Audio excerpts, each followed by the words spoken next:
দাড়ি পড়ে গেলে পড়া দাড়িগুলো কি করবেন? যদি দাড়ি ঝরে পড়ে যায় বা চুল ঝরে পড়ে যায়, যদি আপনার সুযোগ থাকে এগুলো একত্র করে এমন কোন জায়গায় ফেলা, ধরেন এমন একটা মাটিতে ফেললেন যেখানে কবরস্থান বা কিছু আছে, আস্তে আস্তে এটা মাটির সাথে মিশে যাবে, তাহলে সেটা উত্তম। এমন কোন জায়গায় ইচ্ছাকৃতভাবে মানুষের শরীরের কোনো অংশ, যে আমরা নখ কাটি, গোপ কাটি, এগুলো এমন কোন জায়গায় ফেলা উচিত না, অনুত্তম। যেখানে ফেললে অসম্মান হবে, ধরুন ময়লার মধ্যে ফেলে দিলেন, টয়লেটের প্যানের মধ্যে ফেলে দিলেন, ময়লার সাথে চলে গেল। এটা আল্লাহ তাআলা মানুষের শরীরকে সম্মানিত করেছেন। ওয়ালাকাদ কাররামনা বানি আদম, আল্লাহ আদম সন্তানকে সম্মানিত করেছেন।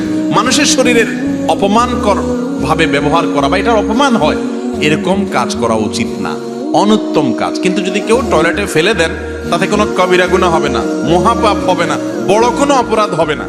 ব্যাপারটা কি বুঝতে পারছেন? জাস্ট উত্তম অনুত্তম, ভালো আর মন্দ।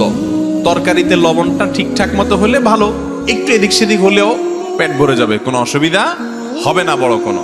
ঠিক একইভাবে এই চুল বা দাড়ি যদি পড়ে যায়, যেখানে সেখানে ফেলে দিলেন, এতে বড় কোনো অসুবিধা নাই। কিন্তু একজন মুসলমান সবকিছু, তরকারিটা যেরকম চান যে সব ঠিকঠাক মতো হোক, মাশাআল্লাহ, আমলটাও ঠিকঠাক মতো হোক, এটা যদি চান, তাহলে এগুলোকে পড়ে গেলে এমন কোনো জায়গায় ফেলেন, মাটিতে অথবা মাটির নিচে দিয়ে একটা চাকা দিয়ে চাপা দিয়ে দেন, এটা হলো উত্তম। কথা কি বুঝাতে পারছি?